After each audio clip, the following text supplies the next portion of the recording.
살리라 함과 같으니라. 아멘. 여성교회 회장님들 하나님 앞에 찬양하겠습니다.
아멘.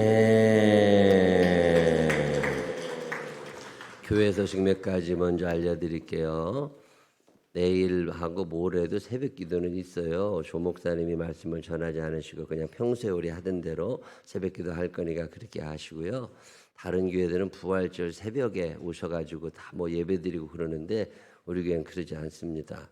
주일날도 편안하게 계시다가 11시 예배, 9시 예배 꼭 참석하시면 되고요. 이번에 여러분이 부활절에 드리시는 예물들은 다 선교비로, 국내외 선교비로 다 사용되니까 그렇게 하시고 정성껏 예물 드리시면 되고, 이번에 특별 새벽기도 참 모처럼 만에 하는데 우리 강사 목사님과 우리 교역자들 매일마다 아침에 식사 대접해 주신 분들 감사드리고, 또 이렇게 일어나지도 못할 양반들이 와서 특송해 주셔가지고 너무너무 감사해. 그리고 혼자 안 오고 누군가 태워갖고 열심히 운행해 주신 분들 감사드리고, 기도 순서 맡아주시는 분들하고 또 열심히 가자고 선교 회장님들 같이 가자고, 보통 하루에 평균 100여 명 정도 이렇게 오셔서 예배 드리시고 계신데 온라인으로 예배 드리시는 분들도 계시고 너무 감사하고, 그리고 이렇게 와보면 아유 저 사람도 왔네 이럴 만한 사람이 있어, 이렇게 보면 너무너무 감사합니다. 수고하고 애쓰신 분들 서로 잘했다고 우리 박수 한번 해주시기 바랍니다. 참 잘하셨어요. 오늘 이 시간에 우리 조 목사님 나오셔서 귀한 말씀 주실 때 시골에 계실 때는 이런 박수 못 받아봤어. 그런 큰 박수로 환영합니다. 할렐루야.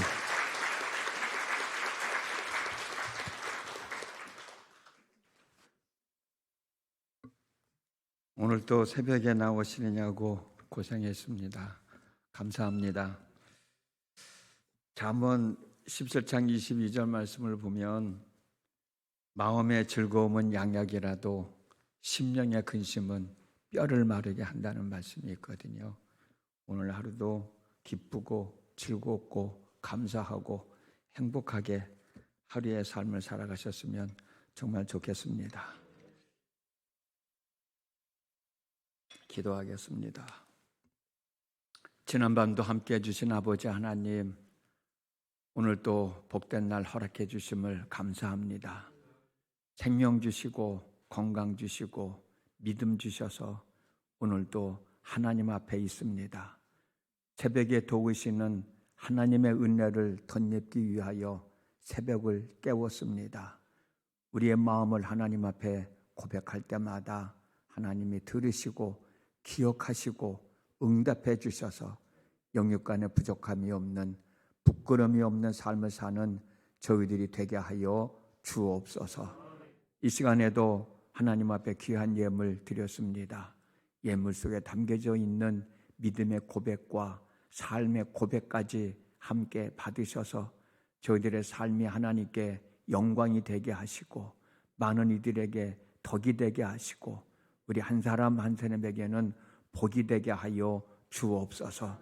특별히 물질로 부끄럼 당하지 아니하고 죄짓지 않고 살아갈 수 있도록 은혜 베풀어 주시기를 기도합니다. 써야 할 때 쓸 수 있도록, 베풀어야 할 때 베풀 수 있도록, 드려야 할 때 드릴 수 있도록 은혜를 더하여 주시고 물질의 복을 더하여 주시옵소서. 예수님의 이름으로 축복하며 기도드렸습니다. 아멘. 저와 여러분들은 예수님을 믿는 믿음으로 말미암아 하나님으로부터 의롭다 함을 얻은 의인이 되었고 하나님의 사람이 되었습니다. 이 사실이 놀랍기도 하고 때로는 내가 여전히 죄인이라는 생각도 들지만 우리는 분명히 의인이라고, 죄 용서함을 받은 사람이라고, 너는 내 자녀라고, 내 백성이라고 인정받고 하나님의 은혜로 하나님의 복을 받으며 살아가는 사람들입니다. 어떤 사람을 말합니다.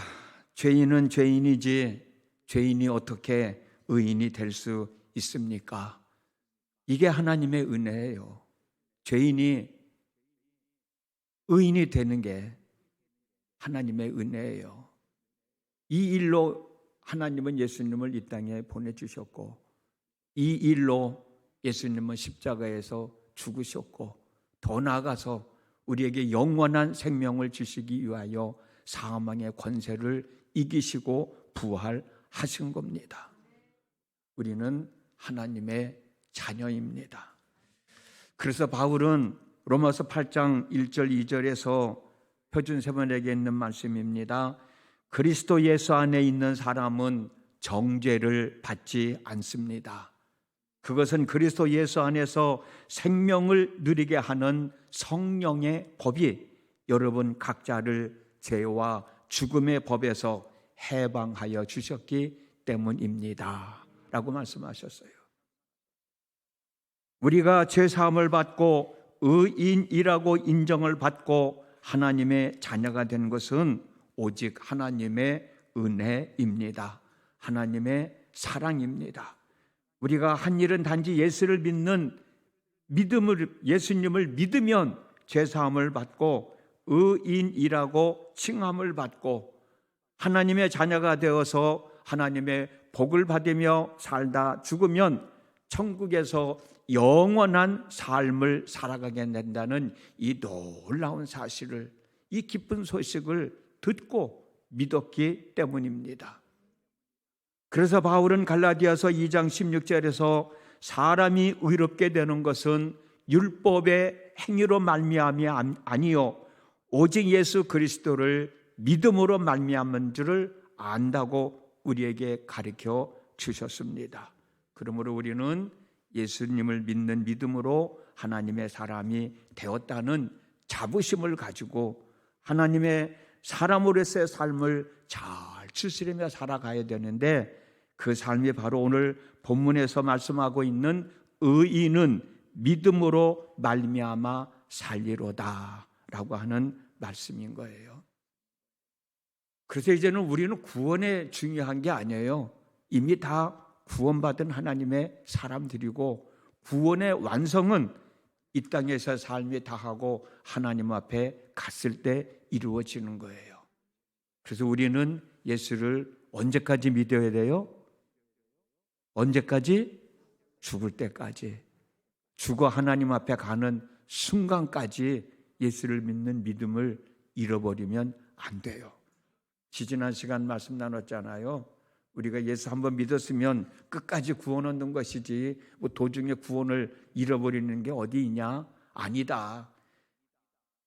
구원 얻는 조건은 예수를 믿는 건데 내가 지금까지 예수를 믿어서 구원 얻은 하나님의 사람이 됐지만 죽는 순간이라도 나 예수 안 믿는다, 예수 부인하면 그 사람은 우리가 어떻게 구원 얻은 사람이라고 말할 수 있겠느냐. 거기에 대해서 우리가 잠깐 말씀을 나누지 않았습니까? 그래서 저는 하나님 앞에 가는 순간까지 예수를 믿는 믿음을 가지고 있어야 된다. 왜? 믿음이 구원의 조건이니까. 그러니까 지금 믿는다고 우리가 이걸로 만족해 할 것이 아니라 하나님 앞에 가는 그 순간까지 믿음을 잃지 말고 믿음을 지키고 살아가야 된다라고 하는 것이죠. 그러면 우리가 뭘 믿어야 되느냐? 무엇을 믿으면서 하나님 앞에 죽는 순간까지 그 믿음을 지켜야 되느냐? 여러 가지가 있지만 우리가 읽은 로마서 1장 17절에서 우리에게 주시는 내용 중에서 우리가 하나님 앞에 가는 순간까지 믿어야 할 건 뭐냐? 예수님의 동정녀 탄생입니다. 사람이 어떻게 생물학적인 관계가 없이 이 땅에 태어날 수 있느냐라고 말하는 사람들 많이 있죠. 그래서 나는 그걸 못 믿겠다는 것이죠. 증거를 대라고 그러는 것이죠. 여러분, 믿음은 눈으로 보고 확인하고 믿는 게 아닙니다. 믿음은 보이지 않는 것들의 실상이라는 말씀을 이미 나누지 않았습니까? 내 눈으로 보고 확인하고 믿는 것은 과학이고 학문이지, 믿음은 그게 아니거든요. 우리는 하나님께서 하신 말씀을 믿는 믿음을 가지고 사는 거거든요. 하나님의 말씀이 어디 있습니까? 성경에 있잖아요. 성경 속에 예수님은 남자를 알지 못하는 동정녀 마리아의 몸을 통해서 태어났다. 왜 그렇게 태어나야 했는지에 대해서 제가 말씀을 드렸습니다. 예수님은 우리의 죄를 해결하기 위하여 이 땅에 오신 분인데 죄인이 죄인을 위해서 죽을 수는 없으니 자기 자신의 죄값도 해결하지 못하는데 남의 죄값을 어떻게 해결해 줄 수 있겠어요? 죄 없이 태어나야 돼. 죄 없는 사람이 죄 있는 사람의 죄값을 대신할 수 있다.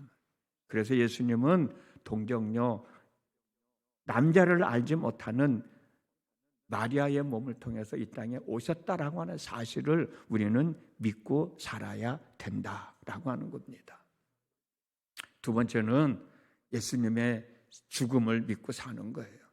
예수님이 십자가에서 죽으심으로 말미암아 내가 죄사함을 받을 수 있게 되었다. 예수님의 십자가의 죽음이 없으면 내가 죄사함을 받을 수 있는 길이 없는데, 예수님이 십자가에서 죽은 사건을 내가 믿지 못한다면, 그것을 믿지 않는다면 아직까지도 나는 죄 가운데 머물러 있을 수밖에 없는 거예요. 그래서 예수님의 십자가에서 죽으심의 사건을 우리는 믿고 살아야 되고, 그리고 세 번째로 우리가 믿고 살아야 될 것은 예수님의 부활입니다. 예수님의 부활이 없으면 우리도 다시 살아날 수 없어요. 그걸로 끝이잖아요. 그러면 예수님이 우리가 죽은 후에 가서 살아야 할, 살게 될, 머물게 될 천국과 지옥은 무슨 의미가 있겠냐고요.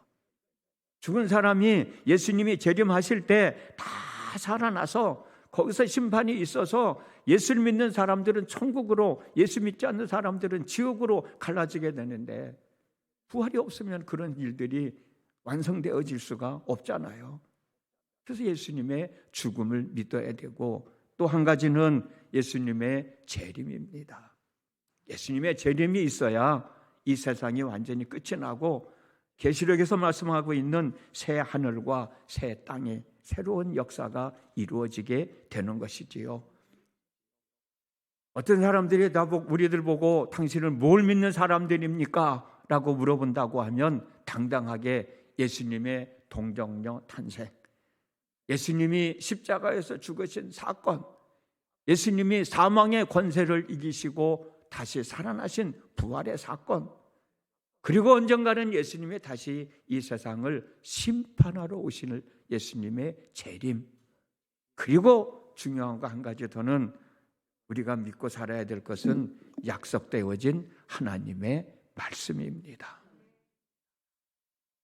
하나님의 약속하신 말씀을 제대로 알고 제대로 믿고 제대로 순종하며 살아갈 때 하나님을 믿는 우리의 믿음이 이 땅에서 완성되어진다고 저는 믿습니다. 그래서 이 말씀을 여러분들에게 소개해 드리려고 그러는 거예요. 바로 알고 바로 믿고 바로 순종하자. 제대로 알아야지 제대로 알지 못하면 안 되거든요. 제대로 믿어야지 제대로 믿지 못하면 안 되잖아요. 여러분 신앙생활 제대로 못해서 많은 사람들에게 상처를 줄 뿐만 아니라 자기 자신의 삶도 피폐해져 가는 사람들 우리 주변에서 많이 보게 되잖아요. 제대로 믿어야 되는 거예요. 순종을 하더라도 제대로 순종해야 됩니다. 예수님은 하나님이 하신 말씀을 당신의 삶 속에서 실천하며 사셨습니다. 그리고 우리들로 하여금 당신처럼 하나님이 하신 말씀에 순종하며 살아가라고 요구하셨고 명령하셨습니다.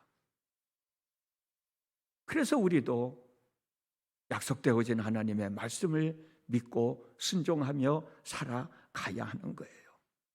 지난 시간에도 우리가 말씀을 나눴습니다 하면은 나는 예수 믿는 사람입니다.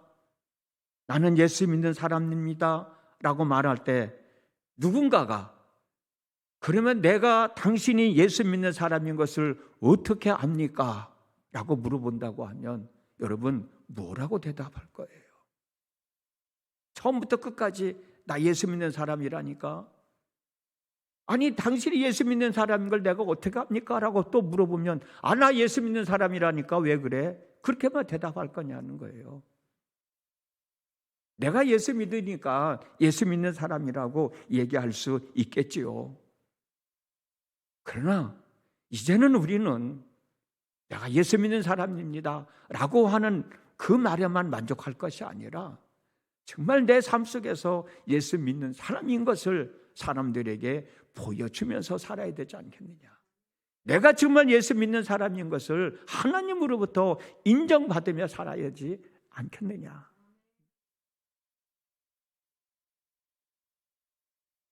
내가 예수 믿는 사람이라고 말만 해서는 안 된다는 것이죠. 말씀을 순종하며 살아갈 때 내가 예수 믿는 사람이라는 말을 하지 않아도 내 주변에 있는 사람들은 저 사람은 정말 예수 믿는 사람이다. 저 사람은 정말 예수 믿는 사람이다. 라고 하는 소리를 들으면서 살아가야 되지 않겠느냐고요. 사도행전에 보면 안디옥 사람들이요. 교회 사적으로 보면은 안디옥 교회가 초대교회 때 제일 많은 핍박을 받았다고 그러거든요. 근데 안디옥 교회 성도들을 향해서 저 사람들은 그리스도인이다 라고 고백을 했어요.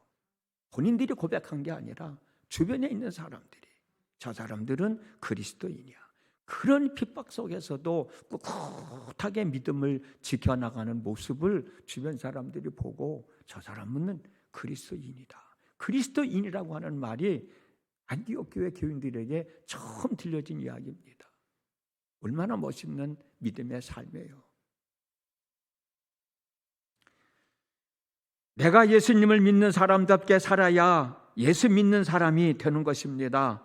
예수님을 믿는 사람답게 살아가는 것 중에 여러 가지가 있지만 그 중에 하나가 바로 하나님이 말씀하신 내용들이 그대로 이루어질 것을 믿고 순종하는 것이고 예수님이 행하신 일들을 실천하면서 살아가는 사람이다 라고 말씀드리고 싶습니다. 그래서 우리는 하나님의 말씀을 순종하며 제대로 순종하며 살아가자. 그런데 여러분 우리가 하나님의 말씀을 순종할 때는 말씀의 주체자인 하나님의 마음에 들게 예수님의 마음에 들게 순종해야 맞는 거잖아요. 예를 들어서 여러분들이 아이들에게 심부름을 시켰어요. 예를 들어서 엄마가 지금 저녁 준비하는데 바쁜데 가서 두부 한 번만 사와라. 심부름을 시켰어요. 알았어요 엄마, 내가 얼른 마트에 가서 두부 한 번 사올게요. 그런데 두부를 안 사오고 엉뚱한 거 사와서 순두부를 사와서.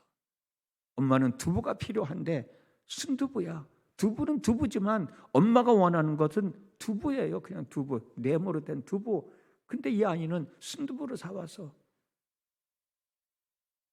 어차피 사올 거면 엄마가 원하는 두부를 사다 줘야 엄마가 더 좋아하지. 그걸로 맛있는 음식을 만들 수 있지. 두부를 가지고 요리할 준비를 했는데 순두부를 사가지고 오면은 요리를 제대로 할 수가 없잖아요.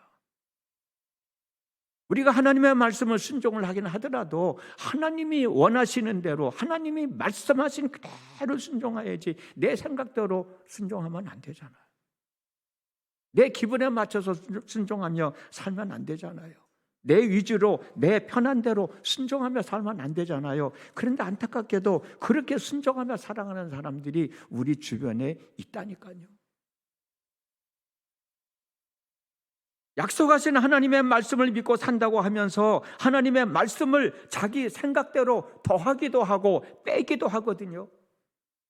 하나님의 말씀의 본질을 희석시켜서, 변절시켜서 저는 그것을 걸러낸다고 표현을 하는데, 걸러내서 내 상황에 맞춰서 순종하려고 하거든요. 이런 순종은 의미가 없다고 생각해요. 이런 행동은 하나님이 원하시는 행동이 아니에요. 자기 만족 속에서 신앙생활을 하려고 그러는 거예요. 자기 만족을 위해서 하나님의 말씀을 순종하려고 그러는 거예요. 그러다 보니까는 하나님이 원래 원하시는 말씀의 뜻에서는 벗어나게 되는 거예요. 우리 그렇게 신앙생활 하지 말자는 거죠. 이제는 그렇게 하지 않을 때도 됐잖아요. 철들 때도 됐잖아요. 하나님의 마음을 충분히 이해할 때도 되지 않았습니까? 하나님은 이런 행동을 원하지 않으셔서 신명기 12장 32절에서 내가 너희에게 명령하는 이 모든 말을 너희는 지켜 행하고 그것에 가감하지 말아라. 더하거나 빼지 말라. 가감하지 말라고 말씀하셨고, 여호수아 1장 7절에서는 오직 너는 마음을 강하게 하고 극히 담대히 하여 나의 종 모세가 내게 명한 율법을 다 지켜 행하고, 다 지켜 행하라는 거예요. 빼먹지 말고 다 지켜 행하고, 그 말씀을 지켜 행할 때는 좌로나 우로나 치우치지 말라는 거예요. 그러면 어디 가든지 형통하게 된다고 말씀해 주셨잖아요. 형통하게 살아갈 조건이 뭐예요? 하나님의 말씀을 순종할 때 다 순종해야 되고 좌로나 우로나 치우치지 않고 순종하며 살아가야 형통한 삶을 살아갈 수가 있는 거예요. 그게 하나님의 법이잖아요.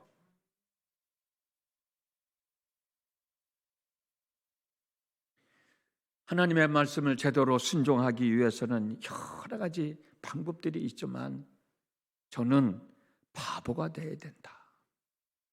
하나님 앞에서 정말 바보고 천치가 되어야 된다. 이 천치라는 말이 충청도 사투리인데 아직도 그걸 버리지 못해요. 제가 고향이 충청남도 부여거든요. 바보 천치가 되어야 된다. 그 얘기를 많이 해요. 나 자신을 비워야 돼. 나 자신을 내려놔야 돼. 내가 알고 있는 지식도, 내가 경험했던 경험도 내려놔야, 내 모든 것을 다 비워야 하나님의 말씀을 온전히 순종할 수 있다고 저는 확신합니다.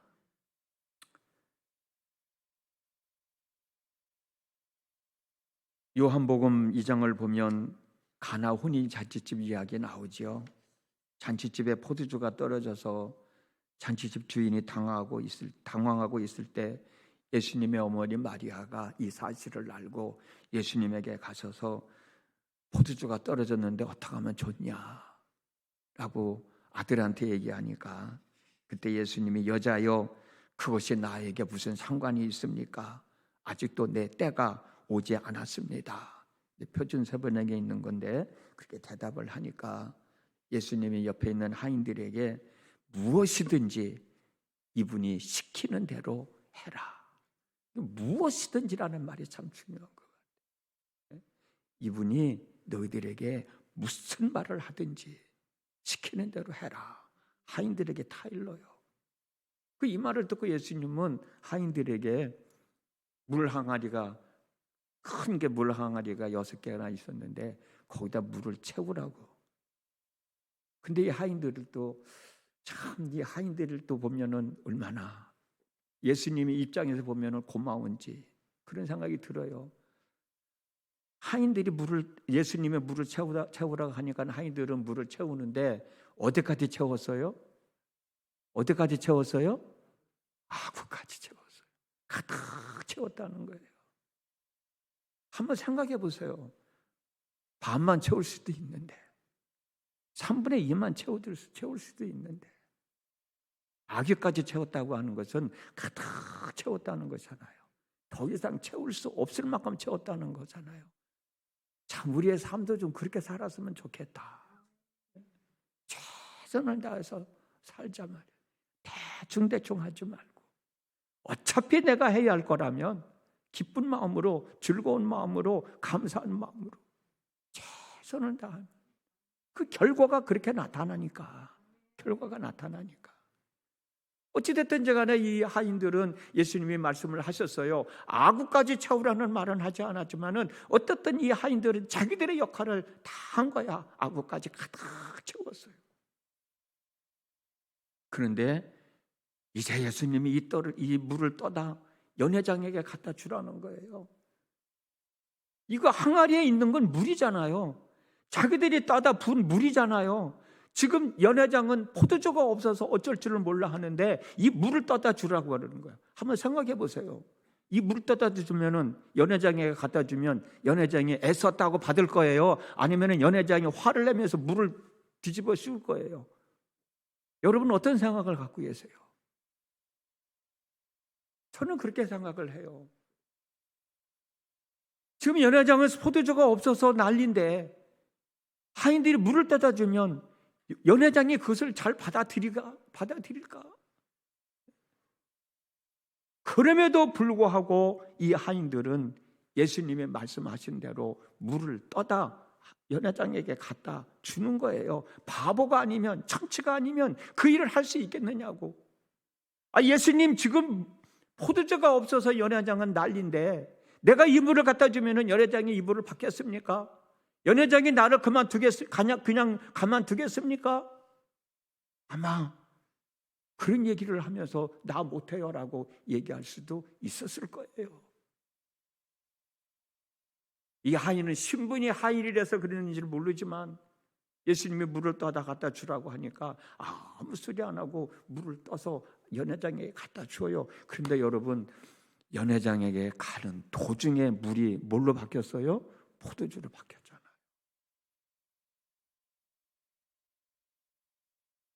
우리가 믿음의 삶을 좀 이렇게 살아보자. 저 역시도 다짐하고 결단하고 하는데 안 될 때가 많아요. 그렇지만 저도 마찬가지고 여러분들도 마찬가지고 이렇게 말씀 앞에 순종하는 삶을 좀 살아보자라고 하는 거죠. 어제 잠깐 말씀을 드렸습니다만 베드로가 밤새도록 고기를 잡으려고 배를 끌고 다니면서 그물을 던졌지만 한 마리도 잡지 못하고 해가 뜨니까 그물을 씻고 있는 거예요. 그 마음이 얼마나 허탄하겠어요. 그때 예수님이 오셔서 뜬금없이 깊은 데로 가서 그물을 내려 고기를 잡으라. 참 베드로의 입장에서는 얼마나 속상할까.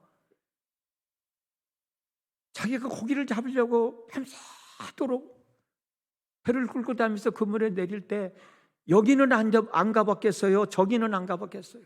이 방법은 써보지 않았겠어요? 저 방법은 안 써봤겠어요? 잔뼈가 굵은 사람인데. 그런데 뜬금없이 깊은 데로 가서 그물을 내려 고기를 잡으라고 할 때 베드로의 마음이 어땠을까? 근데 베드로의 고백이 참 중요해요. 밤이 새도록 한 마리도 잡지 못했지만 말씀에 의지하여 내가 그물을 내리리이다. 그건 완전히 자기 자신을 다 비우는 거예요. 내가 여기나 이 동네에서 태어나서 고기 잡으면서 잔뼈가 굵었고 고기를 잡으면서 내 생계를 유지한 사람인데 그런 나의 모든 것을 다 내려놓고 선생님이 하시는 말씀 깊은 데로 가서 그물을 내려 고기를 잡으라는 그 말씀에 의지하여 내가 그리하겠습니다 라고 하실 때 여러분 그물이 찢어질 정도로 잡았어요. 만약에 그물이 찢어졌으면 아무것도 아니죠. 근데 그물이 찢어질 정도로 자기 힘으로 끌어올리지 못할 정도로 많은 고기를 잡았어요. 우리가 하나님의 말씀을 믿고 순종해야 할 사람들인데 이런 식으로 좀 하나님의 말씀을 믿고 순종함으로 하나님의 역사하심을 경험하며 하나님의 역사하심을 누리며 살아가는 정말로 하나님의 복을 받으며 살아가는 삶을 좀 살아보자.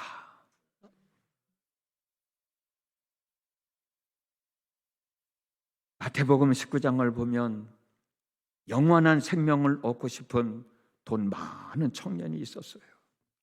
이 청년이 예수님께 와가지고 선생님, 내가 어떻게 해야 영생을 얻을 수 있겠습니까? 그러냐? 너 영생 얻고 싶으면 계명을 다 지켜라. 아유 선생님, 그 계명은 내가 어렸을 때부터 다 지켰습니다. 그래? 그러면 네가 완전한 사람이 되고 싶으면 내가 가지고 있는 재물을 팔아서 가난한 사람들에게 다 나눠주고 그리고 나에게 와라. 그러면 내가 하늘에서 보화를 차지하게 될 것이다 라는 말씀을 하셨어요. 이 청년은 영생을 얻고 싶다고 그러는데 예수님은 하늘에서 보화를 얻게 될 것이라고 그랬어요. 근데 이 청년은 근심하면서 예수님 곁을 떠나가고 말았어요. 그 다음에는 내용이 안 나와요. 결국은 예수님이 하신 말씀대로 순종하지 않았다는 거거든요. 자기가 얻고 싶었던 영생은 물론이고 예수님이 말씀하신 보화가 영생인지는 모르겠습니다만 어찌됐든 예수님은 하늘의 보화가 내게 있을 것이다 말씀하셨는데 이 청년은 자기가 얻고 싶었던 영생은 물론이고 하늘의 보화까지도 받지 못하는 어리석은 사람이 되고 말지 않았습니까? 우리가 하나님의 말씀을 순종할 때 어떻게 순종해야 되느냐? 목사님을 통해서 여러분들이 이미 다 알고 있는 말씀들입니다. 다시 한번 이 말씀을 우리가 생각하면서 약속되어진 하나님의 말씀을 제대로 알고 제대로 믿고 제대로 순종함으로 하나님의 역사하심을 경험하며 그 역사하심을 누리며 하늘의 삶을 살자. 이 땅에서의 하늘의 삶은 바울이 얘기한 것처럼 의와 평강과 희락의 삶입니다. 마음의 평안함 속에서 살면 되지. 기뻐하며 즐거워하며 감사하며 살면 되지. 내 마음속에 하나님 모시고 살면 되지. 더 원할 게 뭐가 있어요? 그 삶 속에서 사랑과 희락과 화평과 온유와 자비와 양성과 충성과 오래 참음 9가지 성령의 열매를 맺으며 살면 하나님 앞에 가면 또 참 잘 살았다. 즐거운 잔치자리에 참여하라 라는 말씀 들을 수 있지 않겠습니까? 시편 37편 23절에서 25절 말씀 천천히 읽어드릴게요. 여호와께서 사람의 걸음을 정하시고 그의 길을 기뻐하시나니 그는 넘어지나 아주 엎드러지지 아니함은 여호와께서 그의 손을 붙드심이로다. 여러분 스스로가 이 정도만 살다 죽으면 되겠어 라는 마음 갖고 계신 분들이 있나요? 교만하지 마시고 하나님 사는 날까지 이대로 쭉 살다가 천국 갈 수 있게 주십시오 라고 끊임없이 기도하며 하나님의 은혜를 구하시기를 바랍니다. 혹시라도 여러분들 가운데 삶이 좀 삐그덕해서 몸도 아프고 경제적으로 힘들고 자식들이 속썩이고 그것 때문에 고민하시는 분들이 있나요? 아주 엎드려지지 않습니다. 아주 망하지 않습니다. 왜? 하나님이 손으로 우리들을 꼭 붙잡고 계시기 때문입니다. 25절, 내가 어려서부터 늙기까지 의인이 버림을 당하거나 그의 자손이 걸식함을 보지 못하였다. 의인이 버림을 당하지 않는다고 그랬어요. 그 자식들이 구걸하며 살지 않는다고 말씀해 주셨어요. 의인으로서의 삶을 잘 살아야 되지 않겠어요? 여러분, 자식들이 얼마나 귀하고 소중해요. 자식들을 위해서 못할 것이 없지 않습니까? 부모로서. 자식들이 구걸하며 살지 않기 위해서는 부모들이 더 잘 살아야 돼요. 지금까지도 잘 살아오셨는데 앞으로도 잘 살아가시기를 주님의 이름으로 축복합니다. 5시간 동안 여러분들이 이미 다 알고 있는 말씀 한번 되새겨 보면서 나눴습니다. 여러분 마음에 닿는 대로 그 말씀을 믿고 순종하심으로 더 큰 하나님의 은혜를 입고 더 큰 하나님의 은혜를 경험하면서 더 행복하게, 더 즐겁게, 더 감사하게 우리의 주어진 삶을 추스리며 살아갔으면 좋겠습니다. 그리 될 수 있기를 주님의 이름으로 축복합니다. 기도하겠습니다. 여호와께서 사람의 걸음을 정하시고 그의 길을 기뻐하시나니 그는 넘어지나 아주 엎드러지지 아니함은 여호와께서 그의 손을 붙드심이로다 말씀하셨습니다. 내가 어려서부터 늙기까지 의인이 버림을 당하거나 그의 자손이 걸식함을 보지 못하였다고 고백했습니다. 아버지 하나님, 복음 속에 담겨져 있는 하나님의 의가 나타났습니다. 믿음으로 믿음에 이르는 믿음을 통해서 구원받은 하나님의 사람들이 되었습니다. 하나님 앞에 죄짓지 말고 하나님의 사람으로서의 말씀을 믿고 제대로 신앙생활하며 제대로 주어진 삶을 추스리며 살아나갈 수 있도록 은혜를 더하여 주시기를 원합니다. 우리가 아무리 다짐하고 결단한다 할지라도 우리 힘으로, 우리 능력으로 그렇게 살아갈 수가 없습니다. 성령님이 함께 해주셔서 도와주셔야만 그나마 살아갈 수 있음을 고백하오니 성령 충만케 하셔서 성령의 역사하심으로 우리의 믿음의 삶을 잘 추스리며 우리에게 주어진 삶, 우리에게 주어진 자식들 부끄럽지 않게 더 귀하게, 더 복되게, 더 아름답게 살아갈 수 있게 해 주옵소서. 새벽에 도우시는 하나님의 은혜를 덧입기 위하여 새벽을 깨운 사랑하는 당신의 모든 백성 한 사람 한 사람을 기억하시고 그들에게 있어야 할 은혜를 베풀어 주시어서 그 은혜로 주어진 삶을 귀하게 살아갈 수 있게 해 주옵소서. 예수님의 이름으로 기도드렸습니다. 아멘.